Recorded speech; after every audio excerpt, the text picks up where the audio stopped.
All right, welcome, ladies and gentlemen, to another student interview. Today we got my boy Richard here. He is Rich Ho. I am Rich Co. No, we're not related, but we are brothers from another mother. So, welcome, brother. Congrats again on the success. $15,000 payout this month off of your Apex accounts. So, go ahead and just introduce yourself to the people. Something about me is that I've been trading, picked up trading at 2022, so 2020, not 2020. Yeah, 2020. So the year 2020 when I was trying to pick up trading and didn't really know where to go. Picked up ICT I picked up supply and demand for a year, which led to 2021 into 2022. And then 2022 is when I found out like ICT and been going with ICT for a while now and found success for a little bit, but then found myself back in the same hole. And then when I was also in another mentorship at the time in 2020 until 2025, which I think most traders would know who he is, Justin Warner.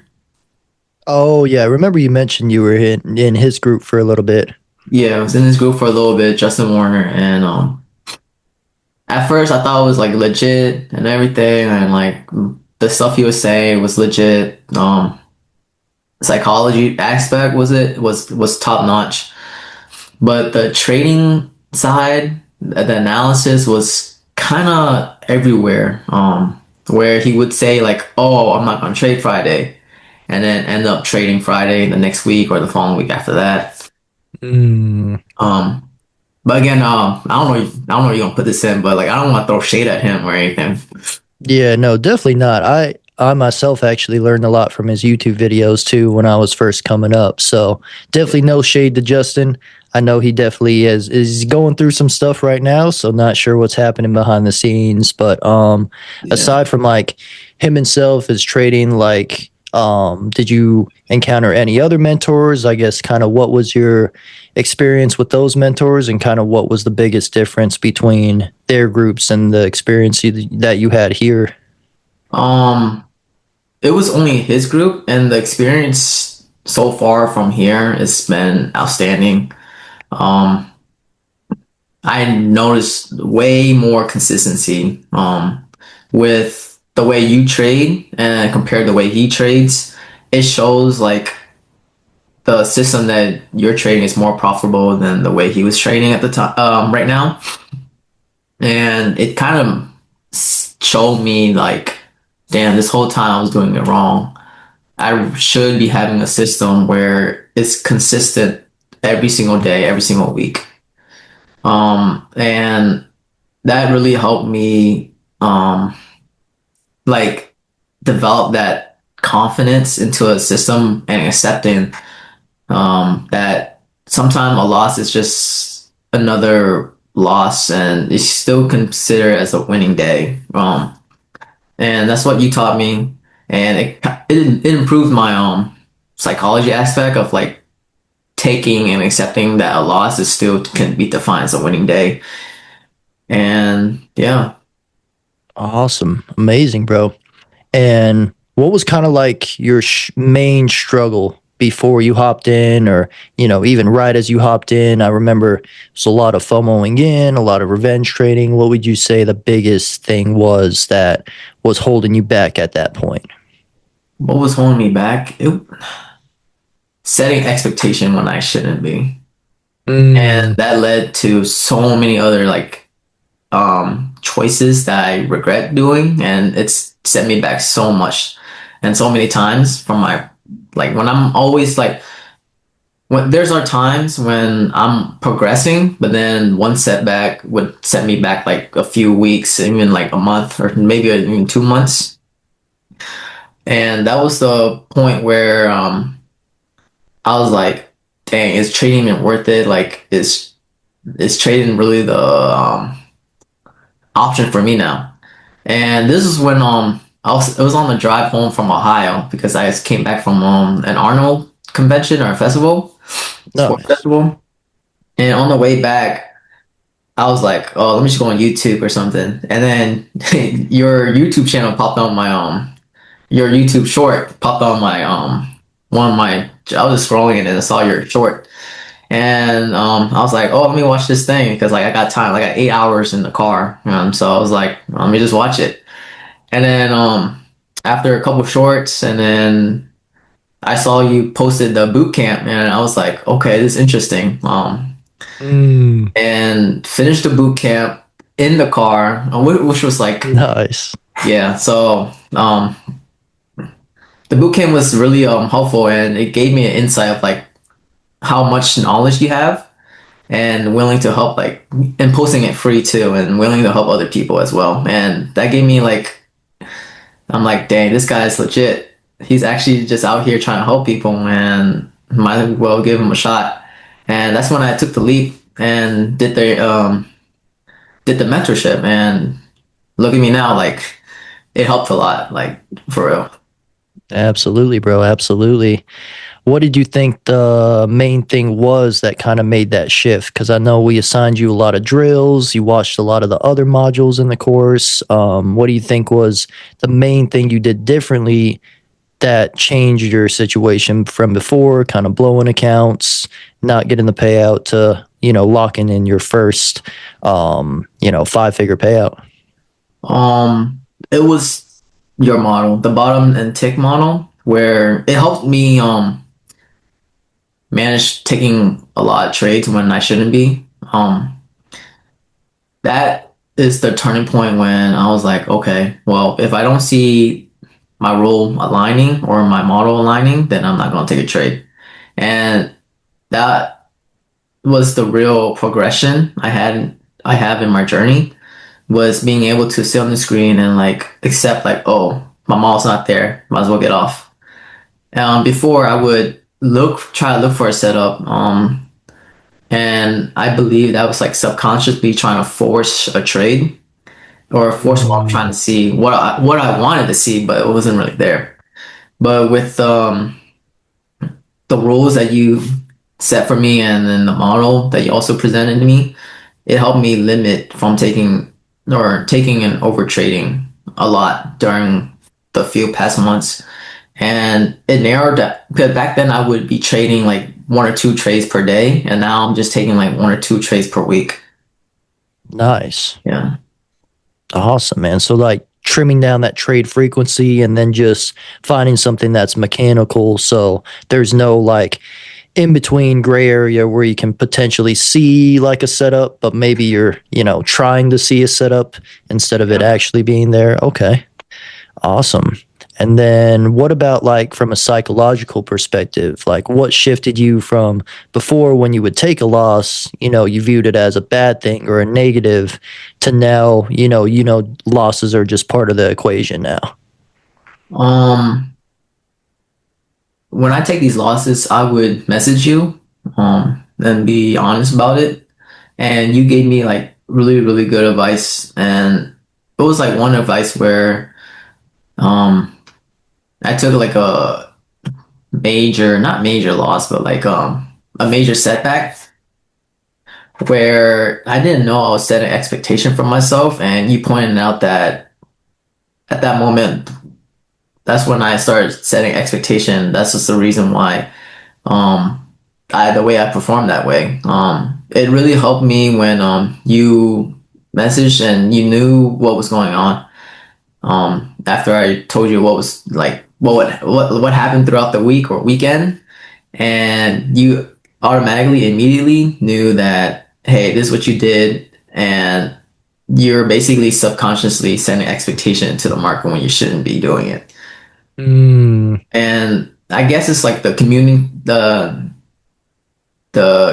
communication side where we're both talking, and you knew the real problem. It's not like, oh, this is the market is just bad, or like the setup wasn't really there. You knew that the problem was my psychology, and I like how you were honest with it and trying to fix it for me.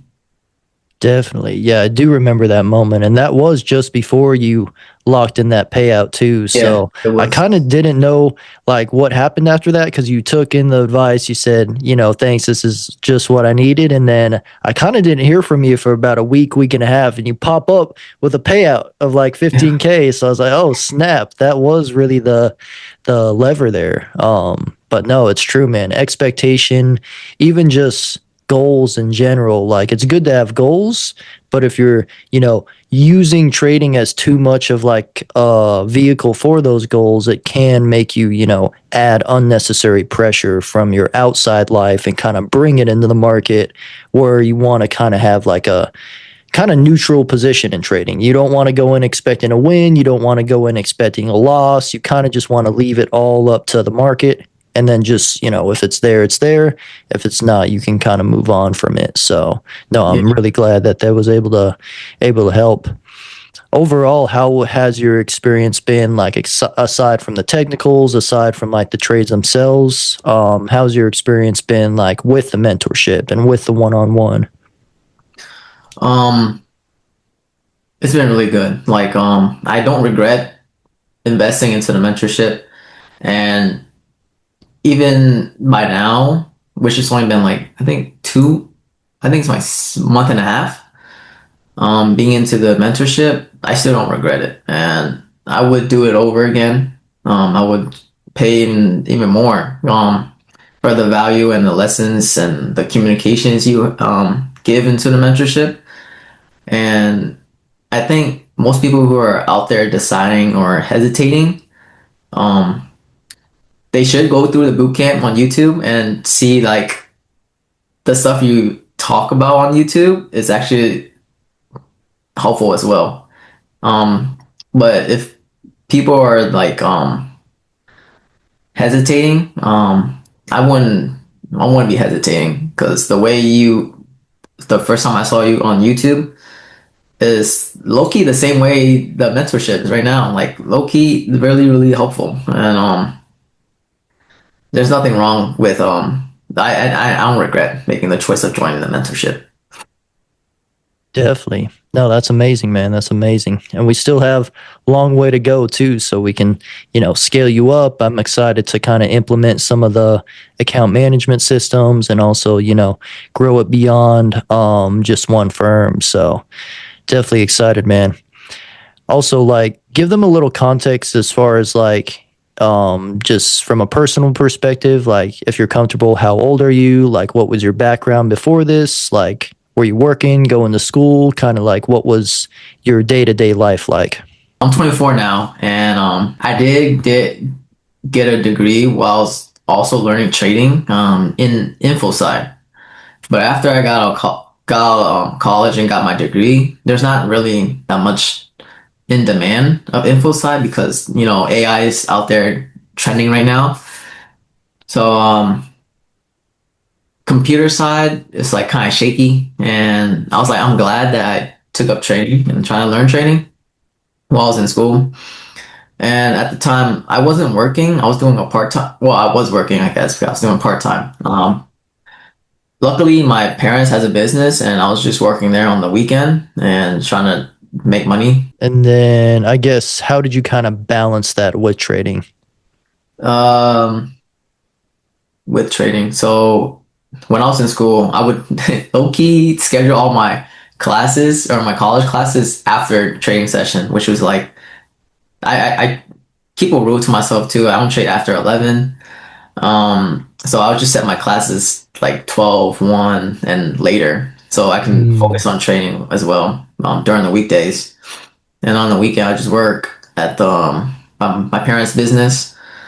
But I know like long term, it's not going to be substantial. It's that's why I wanted to pick up trading because I know like I can't rely on my parents' business my whole life, so I got to do something. That's when that's why I started to trade and try to be like entrepreneur because I back in high school I worked as back in high school, I worked as a busboy at a restaurant, and I hated it so much. I hate how people were like telling me what to do, and I'm like, I'm already doing part of my job, and why do I have to do other people's part of the job and just still get paid this minimum, you know? And Right. that's when that clicked to me. I'm like, oh, maybe I'm not a person that wants to work underneath someone and getting told what to do and doing extra responsibility when that's not my job. And that's when it clicked. Yeah. No, that's awesome. That's awesome, man. How important do you think it is to have other things outside of trading? Because I know some people, they just, their problem a lot of times is they have too much time for the charts. So they find themselves over trading, spending way too much time watching a chart. How important do you think it is to have other things outside of trading? I think it's really important to find something other than trading to give you that satisfaction. For me, it's going to the gym because I like going to the gym. I like working out, and I like just bettering myself.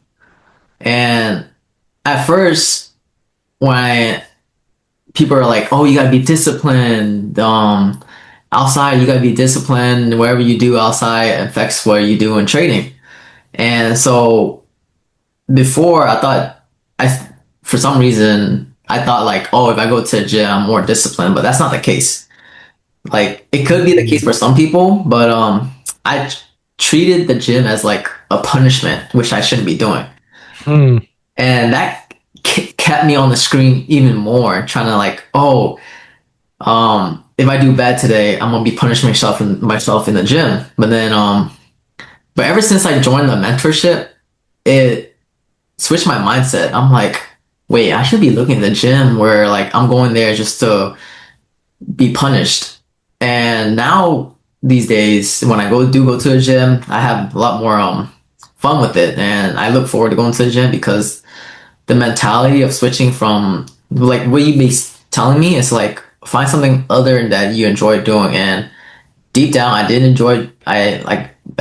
enjoy lifting and like going to the gym, but on social media when people told me like, oh, you gotta be disciplined outside the gym, I started thinking like, oh, the gym will probably be my punishment for whenever days I don't follow my rules or whenever days I be on red or take a loss.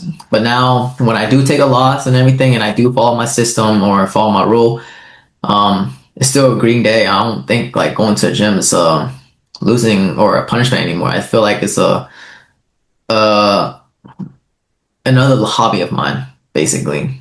And Definitely. yeah.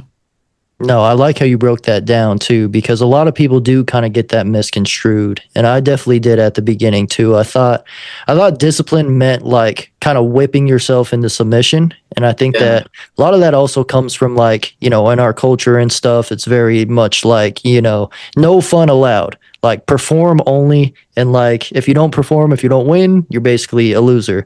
Whereas in Yeah. trading, you have to really sit in those losses and you're like sometimes you are going to feel like a loser when you do lose. It's just kind of the game, but redefining it in your mind, kind of changing the order you're placing things and what purpose they serve in your life. And now you're able to kind of turn the gym from a punishment into like an outlet. And now turn trading from like something that was just you were obsessing over to, this is just what I do now. I wake up, follow these rules, might go right, might go wrong. Either way, I'm just going to follow the rules. So that's really good, man. Yeah.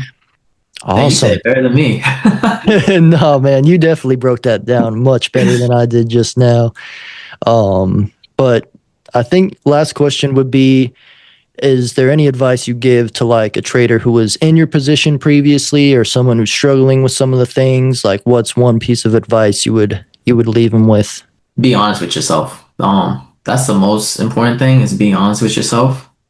Be honest, like hold myself accountable. And then what am I trying to say? Like it's like because at first when I was doing it myself, right? I wasn't really honest with myself. I kept thinking Mm, like at a part where you're not honest with yourself, it's like, oh, I followed my rule and I lost. And I would jot that down as like a piss off day, like I'm red, I'm just gonna be mad at myself. Like that's not really being honest with yourself. Like it's you know what I'm trying to say? Yeah, you'll like, because I see it a lot too, and I did this for a long time. Like, you'll go in, you'll either do something you're not supposed to do, or, you'll follow your rules, but then you'll kind of leave on an angry note. And instead of like reflecting on it and being like, what did happen there? Did I miss a level? Was it an analysis problem? What could I do better in the future? You kind of just say, fuck it, load up another eval, go in next day. Don't know what happened, but fuck that day. Tomorrow we're going to full port again. Yeah, And not then you gonna just stay stuck in that pattern, never look at the journal, never write down reflection on a piece of paper, just straight into the next eval. yeah, Is that basically. what you kind of mean? Yeah, because I know back Okay. then when I wasn't honest with myself, I would blow one account and then I'll load up another three account on the same day. Right. And I would blow those accounts and load another five accounts. And then I end up being green on that day. I'm like, oh, I profit like $1,000 on my eval accounts on each like on five accounts, and then I'll like still jot it down like, oh, the first two trade were just like, oh, market was ass, or like market wasn't working, or market was Mm, just I'm liquidity, and that's hilarious. yeah, so like I would blow like what was that like six accounts just to be up five on five accounts after being liquidated twice already, and still jot down Mm. like, oh, I won this trade, so I'll just it's a green day for me. Yeah, you ended in the green. Yeah, but it's not how it works. No, I feel that, man. That's super important. I think Yeah. that's really sound advice, man. Well, Rich, appreciate your time, my brother. Congrats again on the banger payout. Let's get you to some more, bro. Let's continue to scale you up. And yeah, man, great journey ahead of us. Thank you. Sick.